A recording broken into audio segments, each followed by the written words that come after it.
Federal Reserve Chairman Ben Bernanke took his message to the pages of the Washington Post this morning, explaining in an opinion column why the Fed will be buying more bonds to the tune of about $600 billion plus some.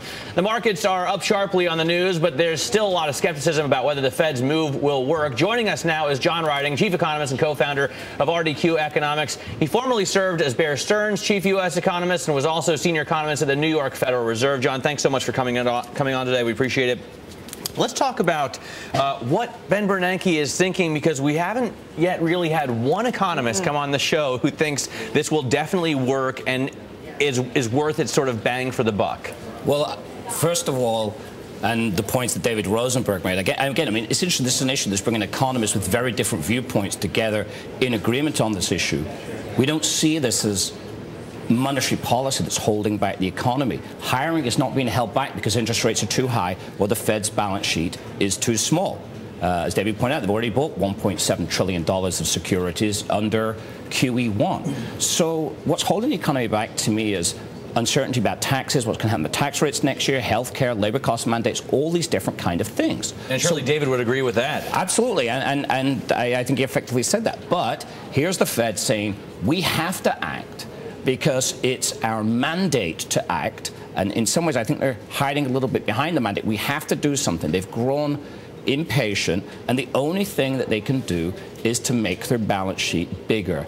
But what it's really doing is it's like stopping the government from having to borrow from the market. It's telling the government for the next 8 months, it gets a free pass. The Federal Reserve will print the money to fund the budget deficit, and that carries a lot of risks, especially when the dollar's still. What does this say, though, about the Fed's independence? I mean, how political is it? Well, it potentially could become very political. Bear in mind, the Fed is not supposed to lend directly to the government. So we go through this kind of shell game where the Treasury takes the Treasury bonds and it sells them to primary dealers, and then primary dealers effectively on-sell them to the Fed. There may be a customer or two involved in there somewhere. But in the end, the money flows from the Fed to the central government, and that is monetization of the deficit. And yet, with a straight face, people at the Fed, like President of the New York Fed, Bill Dudley, former Goldman Sachs chief U.S. economist, says with a straight face, this isn't monetizing the debt. But if it's not monetizing the debt, what is it? Do you find it a little odd, too? I mean, the Fed talks about, Bernanke does in his op-ed here, about not being satisfied. I mean, there's research that shows after a crisis of this magnitude, right, that it's going to take a while for everything to kind of get back to so-called normal, or a new normal, I guess. Absolutely. In fact, you had Ken Rogoff here. It was an event I participated in a few months ago after the publication of his book, This Time It's Different. Right. Of course, that's a tongue-in-cheek title because it's not different. And he looked at the so-called Big Five crises, financial crises in the recent past, and the performance of the economy coming out of them, and they inevitably were slow recoveries, mushrooming government deficits, high unemployment, and that was persistent.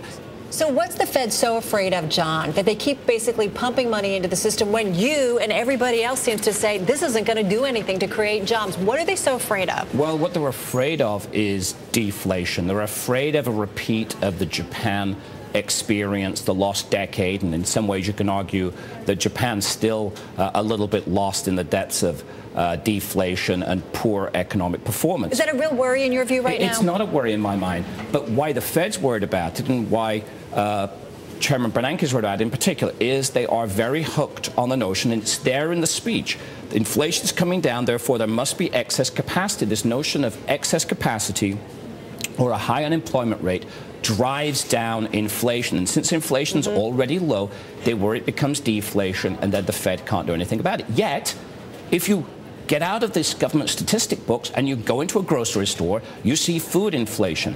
You go to drive to the gas. Exactly what I was going to say. You drive to the gas station and you see gas prices are up 10% or so in the last few months. And you know, you see it in gold, you see it in commodities, and you see it around the globe. And that's one of the big problems. He talks in here about how the Fed acted in coordination with its partners in the midst of the crisis in 2008. Now the Fed is acting against the interests of all the other economies in the world in trying to depreciate the dollar in this way in order to inflate the U.S. if Japan's not a concern, we only have about 20 seconds. What about Weimar Germany or Argentina or Zimbabwe? Is that a concern? I think there are concerns. I mean, now they're big, huge examples of it, but historically, when you've monetized the deficit, like in the U.S. during the Revolutionary War with the continental dollar, and people say it isn't worth a continental as an expression in the U.S., creating money to fund the government deficit can end in runaway inflation. And so the Fed wants to create inflation, Bernanke wants to create inflation. He better be careful what he wishes for. Yes or no? Is that going to happen in your view? Well, I don't think we're going to get Weimar hyperinflation, but we are going to get inflation, and that's why gold's close to record highs again and probably heading much higher. We got to run. Hey, John, great to get some thoughts with you. John Ryding, RDQ Economics, everybody. Taking a break.